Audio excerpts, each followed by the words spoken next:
Sunday Baroque Conversations is made possible by the Friends of Sunday Baroque and is produced at WSHU Public Radio in Fairfield, Connecticut. I'm Sue Zambona. Thank you for listening. Don't miss an episode of Sunday Baroque Conversations. Subscribe on Apple, Google, or wherever you get your podcasts. And please leave us a review. If you want to find out where you can listen to our weekly show, visit our website, sundaybaroque.org, for a station list and our 24/7 stream. Again, that's sundaybaroque.org.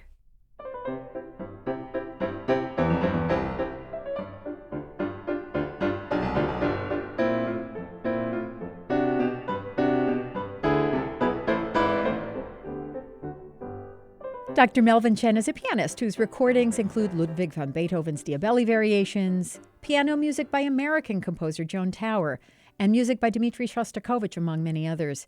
Dr. Chen's on the faculty of Yale School of Music as a professor in the practice of piano and director of Norfolk Chamber Music Festival, which is Yale's summer school of music. The accomplished pianist came to his musical career after earning his Bachelor of Science degree in chemistry and physics from Yale and his doctorate in chemistry from Harvard.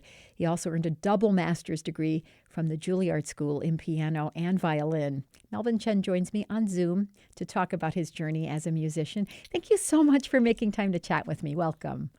Thank you. It's a pleasure to be here.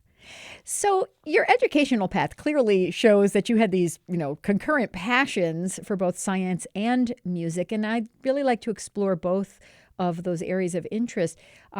I know you were born in Tennessee. Were you from a family of scientists or musicians or both? I'm curious to know, what ignited those. Yeah, so both my parents were scientists. Okay. And I guess you would say that I had a kind of cliched Asian upbringing in that. Okay. In that the cliche is that the Asian parents growing up, they want you to play an instrument, right? But they don't want you to go into it as a profession. Okay. So, my parents started me on the violin when I was 3, and then on the piano when I was 5. Mm-hmm. And I probably in the beginning they made me practice, and then I became more and more interested, through high school. And I was always interested in science too because my parents were scientists, and I remember that my father, who was a chemistry professor, would put me to work, when I was 12, writing programs to analyze his data and all this kind of stuff. Wow. And I think the academics were always important, as important to me as the music. And so I ended up as an undergrad at Yale, doing a science major, but also part of the reason that I chose Yale was that it had a very strong music program and still does. It has a very good school of music. And so that was the place I thought I'd be able to do both the academics and continue studying music, which turned out to be the case. Yeah. So who were some of your important early teachers and mentors? I know you've had some pretty prominent piano teachers and mentors, as you got into your college years. But I'm wondering how you sort of cultivated that as a young person. Yeah, so I think like a lot of other early string people, I did the Suzuki method, and I studied in Tennessee at the Blair School of Music, which was back then like a community music school, and now it's actually part of Vanderbilt University, a very good music school. And I don't even know how I found my first piano teacher, but I remember that I started taking lessons with her, and I think after a few months, I think she saw that I had talent, and she said, I need to take you to my teacher, the teacher of that teacher, Right. whose name was, so she brought me to this other teacher who also taught at Blair, Right. and her name was Enid Catan, and she was basically my first serious piano teacher. And I remember that, like, she basically taught, older high school students and college students at that time, and I think I was like 7 or 8 years old, and Oh, wow. so I think I was the youngest person she had ever taught, and Wow. I remember, I mean, she was a very fine musician, very good pianist, but I remember that, she'd make a list of what I was supposed to do for that week, and then the next week I'd go in for my lesson, and if I had done it, she'd like give me little treats. Hmm. Maybe something she didn't do with the high school kids. No, I don't think so. But anyway, I remember that, and then I also remember once I kind of graduated from Suzuki. Then I went to study with another teacher at the Blair School named Chris Teal, who was a very fine violinist, very good teacher, very like kind person. Hmm. And so those two were my teachers through high school, Wow. and then I went to Yale and also had very good teachers. I studied with Boris Berman, who is still on the faculty at Yale. So Right. it's been an interesting um, journey to go as a high school freshman and study Right. with Boris Berman to now where I'm one of his colleagues on the piano Right. faculty. He's So not Dr. Berman anymore. so I mean, it's kind of wonderful actually. Yeah, yeah, yeah. They must be incredibly proud and incredibly pleased to have this wonderful success story. I do have to ask though, because it's not even like you had a crossroads. You had a couple of crossroads because you were also studying at a very high level piano and violin. So, do you still play violin seriously? I do play violin. I wouldn't. I don't. So I would say I try to practice the piano every day. I play most of my concerts on violin. I mean, on piano.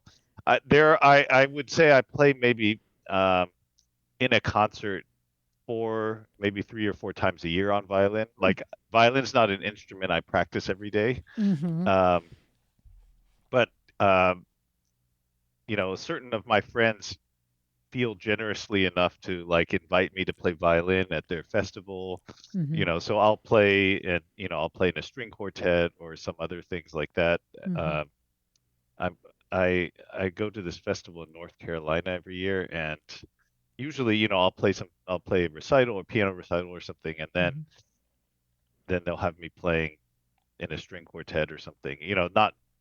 Nothing too strenuous. Yeah, But yeah. last year, the other violinist got COVID, so Oh during the no. festival, so I had to play all the violin stuff.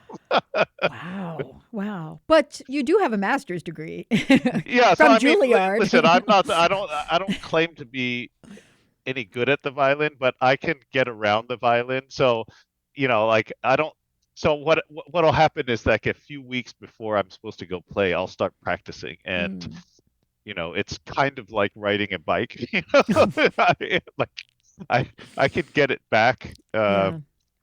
to sound okay. I wouldn't say that I sound good, but I sound okay. Okay. So how did you choose though? How did piano win out for you? Because again, you do have a master's degree in both of those instruments. So I think that there's something about the piano repertoire. Like it's such a large and interesting repertoire that you can just play on your own. And I think I just kind of naturally kind of just gravitated towards that. I really like the violin, and part of what I like about actually both instruments is playing with other people. So mm, you know, chamber music is what I love to do, and right. so I kind of eventually I gravitated towards the piano mainly because like there was a great repertoire for it, but the thing I liked about the violin was not, playing concerti or anything, but it was actually playing chamber music, playing Right. quartets or quintets. And so, I'm happy that I still get to do that. Sometimes I play the viola too, which, Oh. it's I like doing that because, like I like to be one of the inner voices and, like just enjoy the sound of a different string instrument. So, um, so I think, violin. I like it and it has its place in the music I'm doing, but I'm mainly a pianist at this point. Mm-hmm. Mm-hmm. I'm so glad that you started talking about repertory because that was actually the next thing I wanted to discuss with you because, looking at your recordings, you really span, kind of the traditional piano repertory, the Beethoven, the Shostakovich, but then also music by like a living composer, Joan Tower, and it's sort of it bookends. So I'd like to know how you choose what to play and whether you have maybe a particular interest or fondness for certain composers and do you feel, is that driven by what you feel best suits your playing or how does a certain I mean, composer's music? yes, I do choose things to play that I feel suit me. Mm-hmm. Um, I taught a master class today and I said to a student something like, there's some things that you kind of naturally are more in tune with, right? And there are Mm-hmm. other pieces that you know may not fit your personality right away, right? But and Mm-hmm. it doesn't mean that you can't play those things. It just means you have to work harder at it. And so, I guess I feel like I try to pick pieces at this point. Like when you're a student, you sometimes you have to play those. It's like Right. if you don't feel an affinity for Bach, you have to play it anyway, right? Like it's good for your education. So, Right. Right. so whether it fits you or not, you got to play Bach, you know. Uh-huh. And so like I'm in a situation where like if I'm going to play recital, I'd like to play pieces that I feel particularly connected to that fit my style. And so so Right. one consideration is that, and you know, um, I'm thinking about the some pieces I'm playing now, and one of them it's a sonata by Metner, Hmm. and the reason I decided to play that is that if I had a student playing it a few years ago, and like I didn't really know the piece that well, and I heard it, and I was like, this is really really beautiful. Like I could not get it out of my head, Oh. and so after a while, like I was just like became a little bit obsessed with it, and so Right. I decided, well, I guess I should play it since I'm like thinking about it a lot. Cool. And have you had a chance to perform that yet? I'm still working on it, Okay. but I will, in 24. Yeah. I mean, so sometimes, so one consideration is that like how you feel about it. The other consideration, I like to program things that with pieces that have some connection in some way to each other so that the Mm-hmm. the whole program has a kind of intellectual like through line to it. Mm-hmm. And so also thinking about that too, about how like certain pieces, why would you put these together? What's the connection between this piece and the other piece? And so that's another consideration. And my final consideration is that, I think that um, the core repertoire is great, but I also think that, like one also has to keep exploring new music, whether it's Mm-hmm. new old music that you've never heard before Mm-hmm. by composers you never heard of, or whether it's new music by people who are writing today. I mean, I think it's a part of like being a musician is like making sure that one's curiosity is intact and hopefully able to stimulate the curiosity of the people who listen to your concerts. Mm. And so I do think that that's an important consideration also in programming. Cool. I'm so glad that you mentioned Bach too, because people will often describe music by Bach, especially Bach's music, but not just Bach's music, as being mathematical. And you are the perfect person to ask about your take on that, because I have my own opinions. I'm a musician as well. I'm a flute player, but I'd like to know what you think about the notion of music being mathematical. I mean, there are aspects of his music that are mathematical. I would not say that that's the defining aspect of his music. You know Mm-hmm. what I mean? So, Mm-hmm. like one could describe his music as mathematical, and you can find all these kind of whatever mathematical things in his music. Like if you look at the Goldberg variations, like every three, you can talk about kind of the numerology of his music, but Right. that's that's not really what his music is about. You know what I mean? I do. Like, ultimately it comes down to yes, those things are there, but like you forget about them when you're listening to how beautiful it is. Hmm. Yeah, yeah. So I really do want to double back a little bit. We talked a little bit about this, but obviously you had this high level of serious study of the sciences. But then, what was the catalyst for you to go down the path of music instead of chemistry and physics? And more importantly, now since you mentioned what you mentioned about your parents, like how did that conversation go down? Well, I guess, it's I wouldn't I guess with these things, at least for me, it's not um it's I wouldn't say that it's like, okay, one day you've thought about it, then you decide one thing, right? Like, yeah, I guess Right, it's the same way that like eventually I ended up doing more piano than violin, right? Like right. it wasn't a decision that like one day I decided, okay, I'm going to focus on the piano.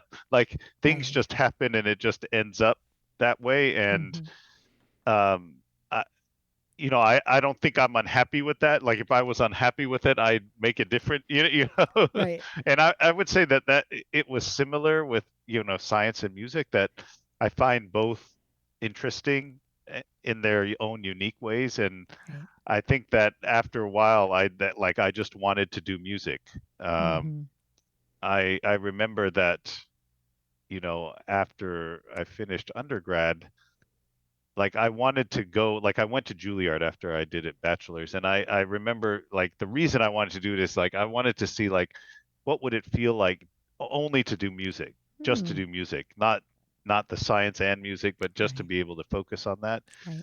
And I liked it, and I think, after Juilliard, then I went back to get to graduate school in the sciences, and part of it was actually the reason I went back was not really because I couldn't decide, between the two.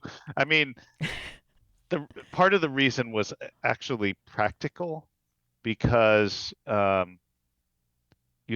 after I finished the master's at Juilliard, like I couldn't, I didn't have enough concerts to support. Like I couldn't support Oh, myself as a musician, right? So, right. then you think about, okay, what am I going to do? And then the options are, well, I could stay in New York, right? I could get some kind of job in the day, in the daytime. I can be a waiter or something, and then, Right. when I'm not working, I could practice, Right. um, but the graduate school was an attractive option to me. First of all, because I thought it was interesting, but second of all, they pay you to go to graduate school. Right. Right. Right. And especially, in the sciences. And so it seemed like that was a way for me to do something like interesting while being able to, continue the music. And Right. as it happened, at Harvard, the chemistry building was right across from the music building, across the street. Very So strategic. right. So, I did do stuff there, and then I could just walk across the street and practice and then go back, so it ended up being kind of fortuitous. But I guess what I would say is that during the PhD, I was there for 5 years maybe. Hmm. During around the middle of it, like the third year, I started playing a lot more concerts. So I Mm. remember during that time I'd be going to New York like at least once a month to play Hmm. concerts. And then so by that time I kind of knew I was going to do music, but Right. since I was already halfway through it, I might as well just finish it. So Right. Right. Um, so but so now what the parents, is this when the parents conversation happened well, or? so I think they were happy that I went to grad school. Yeah. Yes. And so after I got the PhD, I started um, I started like getting faculty positions in music. So I remember my first job, like it didn't pay much, but it was like an adjunct faculty position at Holy Cross, college. Hmm. And then I got a teaching job at the at the School of Music teaching undergraduate piano. Hmm. So I started doing that, as I mean, you'll appreciate this story. Like I remember that around that time I played a concert at the Bard Festival. Hmm. Um, and I'd never been to Bard. There it was like a Beethoven festival or something, and I played there. And afterwards, a guy, a professor at Bard, who actually was a vice president at Bard and Oh. became one of my very, very best friends. He came up to me and said, "Oh, I saw your resume. I see you have a science degree and you're doing music. Like I have a PhD in philosophy and I played in a string quartet. Oh. I think you should come teach at Bard." Wow. So, so then I was teaching part time at Bard and part time at Yale, and eventually, like I took a full time position at Bard and Hmm. helped start the conservatory there. And then I came back to Yale in 2012. So I Yeah. think at the point that like my parents could see that I could support myself doing music, I think they were fine with Right. it. And at some pretty fine institutions too. So, No, I mean, and yeah, it it was interesting at every step, I would say. sure. And I'm once again, it's this wonderful transition because I'd love to talk to you about your work as a teacher because now you do still have both graduate and undergraduate Yes, yes, students, right. piano students. So I'm very curious to know how your own personal experience and passion for learning, in particular, affected the kind of teacher you are. Right. So, I mean, just for myself, I've had wonderful teachers, Hmm. in high school and college and graduate school. So saying that, I do remember at some point, I think after Juilliard, I reached a point where I said to myself, like, I don't want a teacher anymore. Like, I just want to do I want to do what I want to do, you Right. know? Hmm. And I don't think that's a bad thing. And so I always feel that my job as a teacher, and I tell my students, is my goal as a teacher is that by the time they leave, they need me less. Right. Because I think the goal of it is, especially as a musician, teaching music, like the goal of it is not to make your students sound like you. You know what I mean? Right. I think the goal of a teacher is to give the students the tools to kind of analyze the music themselves, come up with their own interpretation of the music, and be able to execute that musical conception that's in their mind on their instrument. And Hmm. so, I think my philosophy is that, my job is to help them become more independent as musicians. Yeah. And so, and it's different with different people go through that process at different rates, Right. And Right. for an undergrad, like they may need more of the kind of fundamental stuff where you're saying, okay, you need to do this, you need to do that, and the other, and a more advanced student may be a discussion of why did you do that there? Let's talk about what you were thinking. Hmm. I'll tell you what I heard. Is that what you meant to do?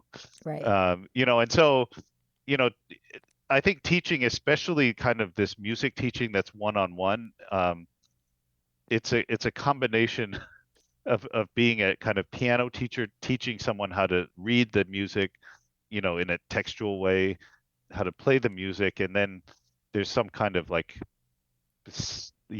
psychological, psychiatry therapist aspect of it too.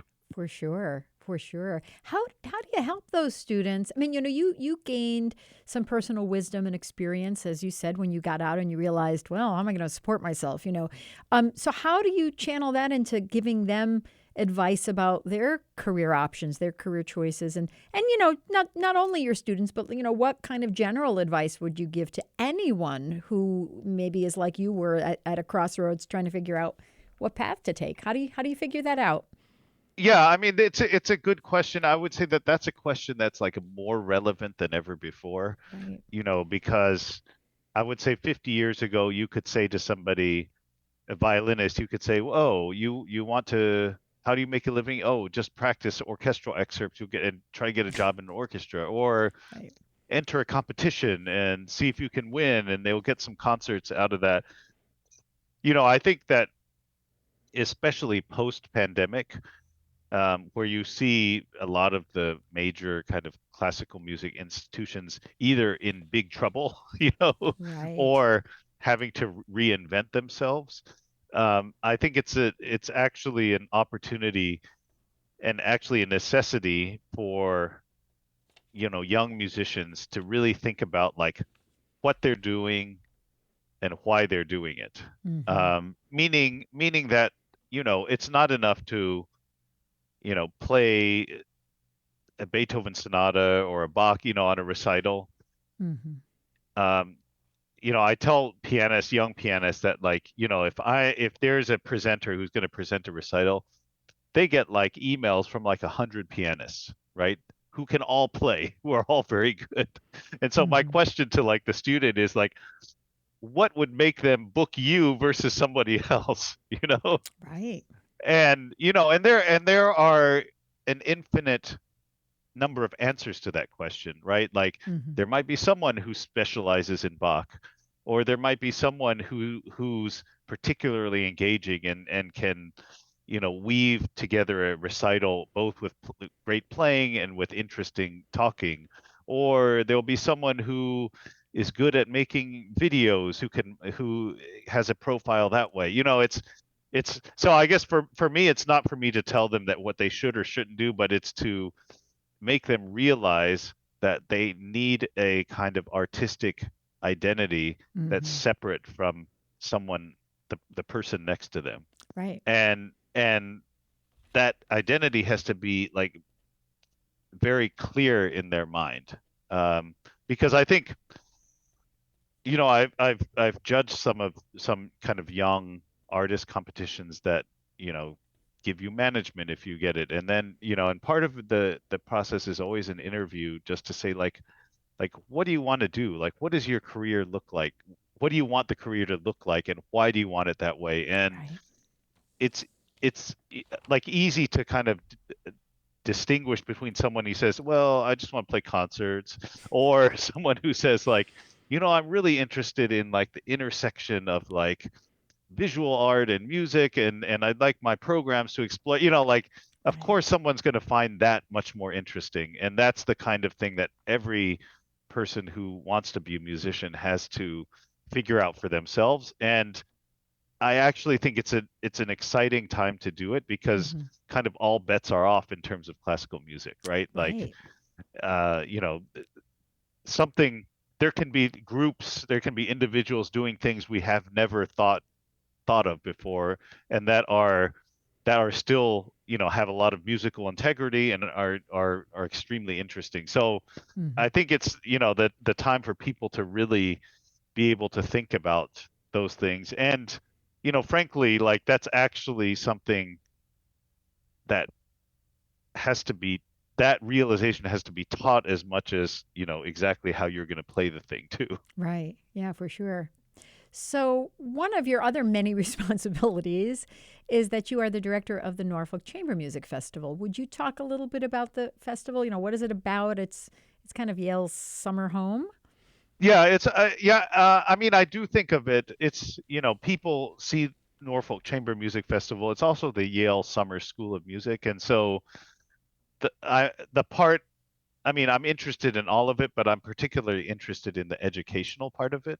Mm-hmm. And so basically, it's like it's a chamber music camp, Mm-hmm. basically, and it's not just for Yale students. Basically, we try to find the most talented young people from around the country who are interested in chamber music. And so I have auditions in different places around the country. And Yale, there I would say Yale students, of course, because they're good, they're admitted. They form about a third of the student body in the summer. Mm-hmm. But they come from all over the country and they meet in Norfolk, which is a beautiful location, and they play together. They play with each other, and they get coached by the different guest faculty who come, and they play actually with the faculty. Mm-hmm. Um, because I feel like basically I Norfolk is a kind of place where they they not only like get to study the great chamber music repertoire, but they start to learn what it's like to perform and rehearse in a kind of high level professional festival. Sure. Sure. and they learn it because they're playing with faculty member who that's what they do, you know. And Right. so the so playing with the faculty, they get to see how the faculty prepares, how they deal with rehearsals, Mm-hmm. sometimes with difficult colleagues, how they navigate those challenges. And um, I also use the concerts as a way of um, kind of looking at new ideas, new repertoire. Mm-hmm. So every summer I have a theme for the summer. Like the theme of the summer that's coming, this summer is Charles Ives because 2024 is the 150th Of anniversary course. of Ives' birth. And he's an important American composer, important Yale Right. person, And and Connecticut person. Yeah. yeah, no, Yeah. that's right, Connecticut insurance person Right. as well. Someone else with multiple careers. Yes. And so the theme for the summer is called Charles Ives and the American Tradition. And so, of course, we'll look at the music of Ives, but it's also a chance to use Ives as a catalyst to look at all of American music. And, Mm-hmm. as an example, I haven't even programmed that, but I have these vague ideas in my head. I already know, for example, this summer we're commissioning VJ Iyer, the American jazz Yeah. composer. Mm-hmm. Um, and so I could imagine, again, I could imagine a program called like the New Generation or something, the New American Generation, and have concert of, with this premiere by Ayer and other American composers. Mm-hmm. But it's the programs are a chance to also kind of um, use a theme to illuminate different aspects of music and to hopefully have pieces that everyone knows alongside pieces and composers hopefully that are less well known Mm-hmm. but should be heard, right? Like we should hear some of these pieces by composers we don't know, Mm-hmm. and so we can decide for ourselves, is that something I like? Is that something I'd like to hear again? Or Right. or to say like, no, it's not really for me. Right, right. Well, as I like to say too, I think the classical music tradition for far too long we've been fishing in a very small pond. Right. And the opportunity now there is to really broaden that. That's how you find excellence when you actually Yeah, I experience agree. I all of mean, it, you know? the way I say it is like, isn't it, wouldn't it be great if there were more music that we could love? Right. Right, right. That's never a bad thing, right? Exactly. I'm with you.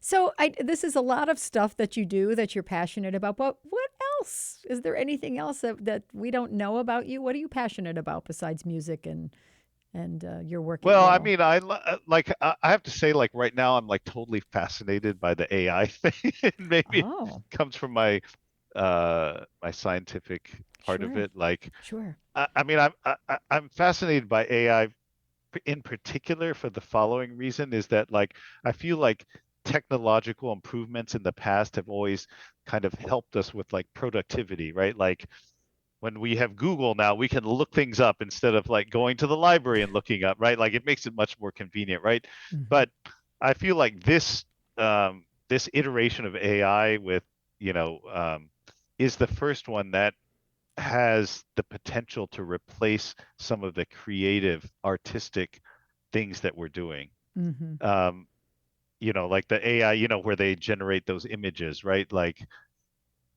that's the first time that we're putting creative it has the potential to threaten these creative professions. And same with music, I've been playing the Google has this thing called Music LM where you write text like give me a some foreboding music, some scary music with a string quartet, and it will generate that, right? And so Wow. that means that potentially like you don't need a composer if you're doing movie soundtracks or video Yeah. games, right? And so I'm like my feeling is that I'm fascinated by that aspect of it, that like the creative aspect, but I also feel like we that are in the artistic fields like Mm. need to know about it, need to understand it, Sure. um, and we need to find ways to use it actually, Hmm. because I feel like it's not helpful just to be afraid of it, right? Just to be Right. like, oh, I'm afraid it's going to take away, what I, my livelihood. No, I mean, I think we should use it as an opportunity to kind of understand it, to see if there's ways we can use it, and to see, as a result, what does it do to the field? And like Yeah. as an example, this music thing, like I do think it puts a greater premium on live performance, Mm-hmm. right? Because no one's going to go come to a concert and watch a computer do something, but they will come and see a string quartet play live. Mm-hmm. But anyway, that's like one thing I've kind of been like obsessed about, and I've been thinking actually about ways I could use it, as part of my recital, Oh, And I have interesting. some ideas, but I need to do more work on it. Yeah, yeah, yeah. Okay. Well, I'm going to have to come back and ask you more about that then at some point. So, well, I have been speaking on Zoom with Dr. Melvin Chen, a pianist and faculty member at Yale School of Music and director of Yale's Summer School of Music, the Norfolk Chamber Music Festival. This has been absolutely wonderful. Thank you so very much. Thank you for having me. It's been fun.